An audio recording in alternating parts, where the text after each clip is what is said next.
ये रुतबा, ये सम्मान हमें आपसे मिला। कई पुश्तों का अधिकार हमें आपसे मिला। औरों को जो मिला वो उनके मुकद्दर से मिला, हमें तो मुकद्दर ही बाबा साहेब आपसे मिला। दोस्तों, आज से लगभग 130 साल पहले हमारे देश के एक दलित परिवार में जन्मे छोटे से बालक को जब उसके दलित होने का एहसास कराया जाता है, इंसान होने के बावजूद भी ऊंची नीच के भेदाभेद से परिचित करवाया जाता है, समय समय पर अपमानित करके अपने अधिकारों से प्रताड़ित किया जाता है, तब वो स्वाभिमानी बालक किताबों को अपनी ताकत और कलम को अपने हथियार बनाकर शिक्षा का समूचा सागर पी लेता है और लाखों करोड़ों विद्वान पंडितों के इस देश में वो दलित घर का बच्चा देश की सर्वोच्च किताब संविधान को लिख देता है। दोस्तों, ये कहानी है भारत के उस महान रत्न की जिसने सही मायने में भारत रत्न किताब का ही सम्मान बढ़ाया है। दोस्तों, ये कहानी है उस महामानव की जिसने छूत अछूत की दलदल में गहराई तक फंसे समाज को मानवता का पाठ पढ़ाकर इंसानियत के रास्ते पर लाने का काम किया है। यह कहानी है उस हीरे की जिसने भेदाभेद की खदान से निकलकर अपनी महानता के दैदीप्यमान प्रकाश से उच्च वर्णनों को असली मानवता के वर्ण से परिचित करवाया है। दोस्तों, यह कहानी है सिर्फ और सिर्फ भारत रत्न डॉक्टर भीमराव रामजी अंबेडकर जी की।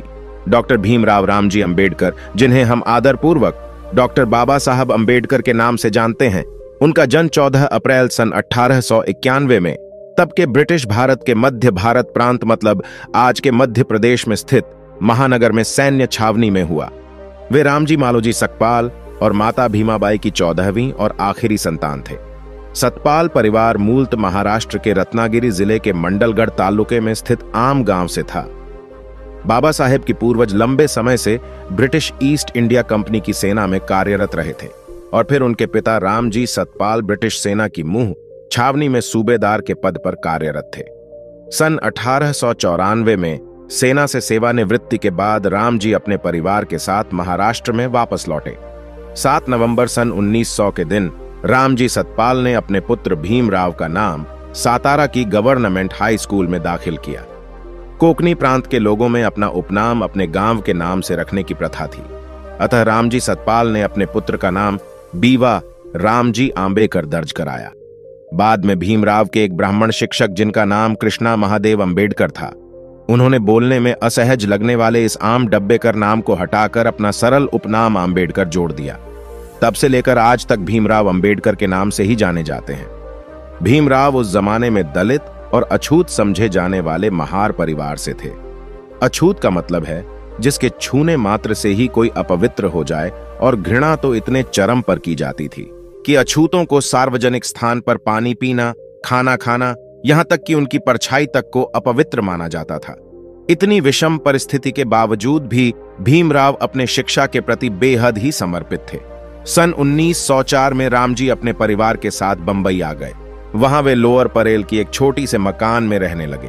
सरकारी स्कूल में अपना दाखिला कर भीमराव स्कूल जाने लगे, लेकिन यहां पर भी छूत अछूत की सामाजिक पीड़ा ने उनका पीछा नहीं छोड़ा। भीमराव अपनी आत्मकथा वेटिंग फॉर आ वीजा में अपने अनेकों कटु अनुभवों को लिखते हैं, जिसमें वे कहते हैं कि स्कूल में दलित एवं पिछड़े वर्ग के विद्यार्थियों को अन्य विद्यार्थियों से अलग कक्षा से बाहर बैठकर शिक्षा लेनी पड़ती थी।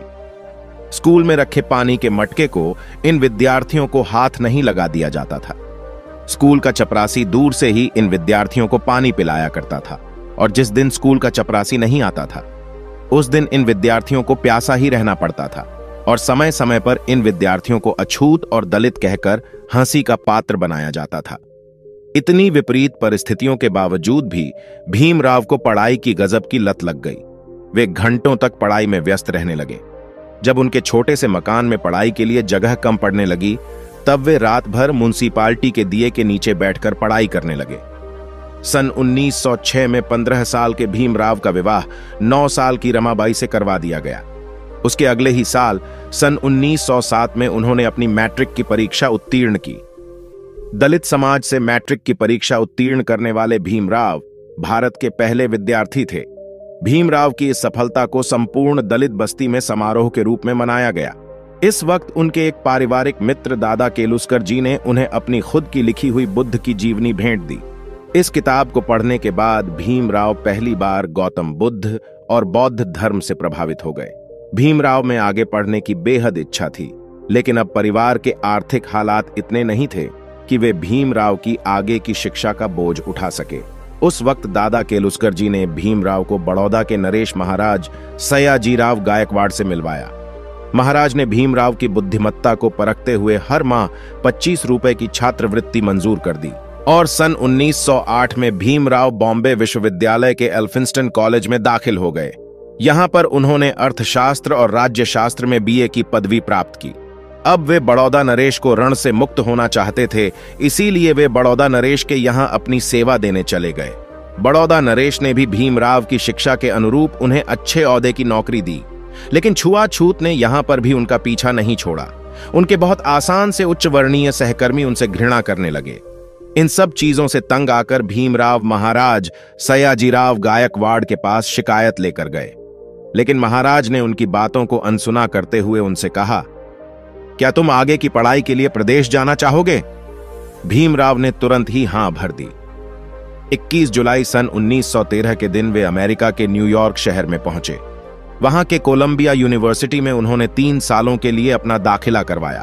अर्थशास्त्र इस प्रमुख विषय के साथ समाजशास्त्र, इतिहास, राज्यशास्त्र, मानववंशी शास्त्र और तत्वज्ञान इन विषयों का चयन उन्होंने किया। सन में प्राचीन भारतीय व्यापार इस विषय पर लिखे प्रबंध के आधार पर कोलंबिया यूनिवर्सिटी ने उन्हें मां की डिग्री प्रदान की।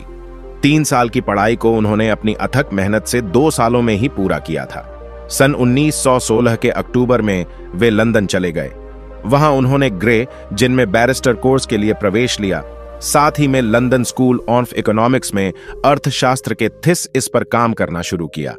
लेकिन 1917 के जून महीने में ही उन्हें लंदन से वापस घर लौटना पड़ा, क्योंकि बड़ौदा राज्य से उनकी छात्रवृत्ति समाप्त हो गई थी।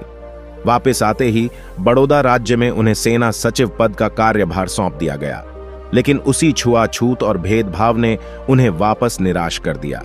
उन्होंने नौकरी छोड़कर अपना व्यवसाय करने का निर्णय लिया, लेकिन यहां पर भी उनकी जाति की वजह से उन्हें विफलता ही हाथ लगी। तभी सन 1920 में अचानक उनके तकदीर ने फिर से एक बार करवट ली। कोल्हापुर के शाहू महाराज और अपने एक पारसी मित्र के सहयोग से वे फिर से लंदन आए। सन 1921 में उन्होंने एमएससी, सन 1922 में बैरिस्टर एट लॉज और सन 1923 में उन्होंने अर्थशास्त्र में डीएससी की लंदन के अध्ययन को पूर्ण करने के बाद बाबा साहेब छुआछूत के विरुद्ध व्यापक एवं सक्रिय जन आंदोलन को प्रारंभ करने के उद्देश्य से ही भारत वापस लौटे। उन्होंने सार्वजनिक आंदोलन, सत्याग्रह और जुलूसों के द्वारा अपने संघर्ष को रखकर बनाया। उनका मानना था कि अंग्रेजों की गुलामी से भी छुआछूत और भेदाभेद की सामाजिक जंजीर बदतर है। अपने दलित बंधुओं के प्रबंधन के लिए उन्होंने मुखनायक, बहिष्कृत भारत, समता, प्रबुद्ध भारत और जनता जैसी 5 पत्रिकाएं निकाली। देश के बहुत आंचे जगहों पर दलितों को सार्वजनिक तालाबों से पानी भरने नहीं दिया जाता था तथा मंदिरों में भी प्रवेश वर्जित था। 20 मार्च सन 1927 को डॉक्टर बाबा साहब अंबेडकर जी ने महाड़ के चौबदार तालाब में सत्याग्रह करके इस तालाब को दलितों के लिए खुला कर दिया। प्राचीन हिंदू पाठ एवं मनुस्मृति के जो पद जाति है भेदभाव का समर्थन करते थे, उनकी उन्होंने सार्वजनिक रूप से निंदा की और 25 दिसंबर सन 1927 को उन्होंने अपने हजारों समर्थकों के साथ मिलकर मनुस्मृति की प्रतियों को जला दिया। सन 1930 में नासिक के कालाराम मंदिर में दलितों को प्रवेश खुला करने के लिए उन्होंने बड़ा संघर्ष किया। बाबा साहेब दलितों के लिए अलग मतदान संघ के पक्षधर थे। 1932 में ब्रिटिश गवर्नमेंट ने दलितों के लिए अलग मतदान संघ की मांग को मान्यता दे दी। इस बात को लेकर गांधी जी काफी नाराज हो गए। उन्होंने पुणे के एवड़ा जेल में रहते हुए आमरण अनशन का व्रत शुरू कर दिया। बाबा साहेब ने गांधी जी के इस रवैये पर अपनी आपत्ति जताई, लेकिन व्रत के चलते गांधी जी की तबीयत बिगड़ने लगी और देश भर से दबाव बढ़ने लगा। इस परिस्थिति को समझकर बाबा साहब ने 24 दिसंबर सन 1932 में पूना के एवड़ा जेल में जाकर गांधी जी के साथ समझौता किया और दलितों के अलग मतदार संघ की मांग को छोड़ने की घोषणा की। डॉक्टर बाबा साहब अंबेडकर का मानना था कि जब तक हिंदू धर्म में भेदभाव का नाच नहीं होगा, तब तक पिछड़े वर्ग का खोया सम्मान उन्हें प्राप्त नहीं होगा और इसीलिए हिंदू धर्म में रहते हुए उन्होंने समाज परिवर्तन के तमाम प्रयास किए, परंतु अंततः उन्हें ही निंदा का पात्र बनाया गया। उन्हें हिंदू धर्म विनाशक तक कहा गया। बाबा साहेब अपने अनेक भाषणों में यही कहा करते थे कि हमें हिंदू धर्म में सिर्फ समानता का दर्जा चाहिए। क्या हिंदू धर्म में समानता के लिए कोई स्थान नहीं? मनुष्य धर्म के लिए नहीं, अपितु धर्म मनुष्य के लिए है। क्या हिंदू धर्म में मनुष्यता का कोई मोल नहीं? अगर ऐसा है तो एक अछूत हिंदू के रूप में मैं जरूर पैदा हुआ हूं, लेकिन उसी रूप में मैं हरगिज नहीं मरूंगा। 13 अक्टूबर सन 1935 में नासिक के निकट टेवला में बाबा साहेब ने अपने धर्म परिवर्तन की घोषणा की। इसी बीच सन 1935 में बाबा साहब की पत्नी रामाबाई की दुखद मृत्यु हो गई। इस बात अंबेडकर एक बुद्धिमान संविधान विशेषज्ञ थे। उन्होंने लगभग 60 देशों के संविधानों का अध्ययन किया और भारत के लिए एक महान और कार्यक्षम संविधान का निर्माण किया। इसीलिए डॉक्टर बाबा साहब अंबेडकर को भारतीय संविधान के पिता के रूप में मान्यता प्राप्त है। संविधान कार्य को समतापूर्वक पूर्ण करने के बाद बाबा साहेब खुद को शारीरिक रूप से असहज महसूस करने लगे, क्योंकि वे मधुमेह से ग्रसित हो चुके थे। उनके पैरों में न्यूरोपैथिक दर्द था। वे नींद की कमी से पीड़ित थे। इलाज के लिए जब वे मुंबई आए तब उनकी मुलाकात डॉक्टर शारदा कबीर से हुई, जिनके साथ 15 अप्रैल सन 1948 को वे पुनः एक बार विवाहबद्ध हो गए।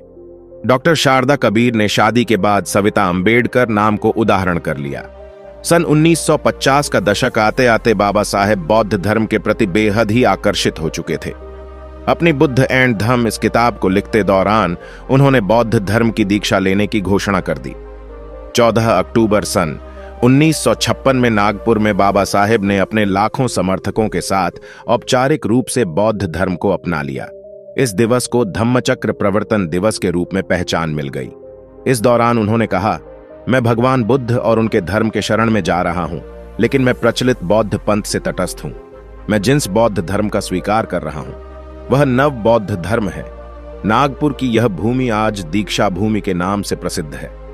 डॉक्टर भीमराव अंबेडकर अब अपने अथक परिश्रम से काफी थक चुके थे। लंबे समय से मधुमेह की बीमारी के चलते उनकी दृष्टि कमजोर पड़ चुकी थी। अंत तक 6 दिसंबर सन 1956 में दिल्ली अपने घर नींद के दौरान ही उनकी मृत्यु हो गई। दिल्ली से विशेष विमान द्वारा उनके पार्थिव शरीर को मुंबई लाया गया। 7 दिसंबर सन 1956 के दिन मुंबई दादर की चौपाटी पर बौद्ध पद्धति से उनका अंतिम संस्कार किया गया। इस वक्त उनके पार्थिव शरीर को साक्षी रखकर लगभग 10 लाख समर्थकों ने बौद्ध धर्म की दीक्षा ली। आज इस भूमि को चैत्य भूमि के रूप में जाना जाता है। दोस्तों, हर साल लगभग 20 लाख से अधिक लोग उनकी जयंती यानी 14 अप्रैल, उनकी पुण्यतिथि यानी 6 दिसंबर और धम्मचक्र प्रवर्तन दिवस यानी कि 14 अक्टूबर को चैत्य भूमि मुंबई, दीक्षा भूमि नागपुर और जन्मभूमि महू में उन्हें श्रद्धांजलि अर्पित करने इकट्ठा होते हैं। डॉक्टर भीमराव अंबेडकर जी ने आजीवन विद्या की उपासना की। उन्होंने लाखों किताबों का संग्रह किया। अपने समर्थकों को उनका हमेशा संदेश था कि आप शिक्षित बनो, संगठित बनो और संघर्ष करो। स्वतंत्रता, समानता, सत्य, अहिंसा, मानवतावाद, यह अंबेडकर के जीवन के सिद्धांत थे। उनका कार्य दलितों के उद्धार के लिए भले ही समर्पित हो, लेकिन असल में वह कार्य मानवता एवं समानता के लिए समर्पित था। इसीलिए उन्हें किसी जाति विशेष का नेता समझना गलत होगा। उन्होंने सही मायने में देश हित में कार्य किया था। आज समाज में अनेक को विचारधारा के लोग बाबा साहेब के विचारों से सहमत और असहमत भी दिखाई पड़ते हैं, लेकिन इतने निचले तबके से उठकर आसमान छूने वाले इस महामानव के संघर्ष भरे जीवन से वंचित ही किसी की तुलना की जा सकती है। ऐसे महापुरुष सदियों में कभी कभार ही जन्म लेते हैं। सन 1900 में डॉक्टर बाबा साहब अंबेडकर को मरणोपरांत सर्वोच्च भारतीय पुरस्कार भारत रत्न से सम्मानित किया गया। दोस्तों, आज की वीडियो में बस इतना ही। इस चैनल पर मैं सिर्फ बाबा साहेब के जीवन से जुड़ी छोटी बड़ी सभी जानकारी लेकर आता रहता हूं। यदि आप बाबा साहब को पसंद करते हो और इनके बारे में और अधिक जानना चाहते हो तो हमारे अंबेडकर साहेब जी यूट्यूब चैनल को सब्सक्राइब कर ले। वीडियो को पूरा देखने के लिए धन्यवाद। आपका दिन शुभ हो।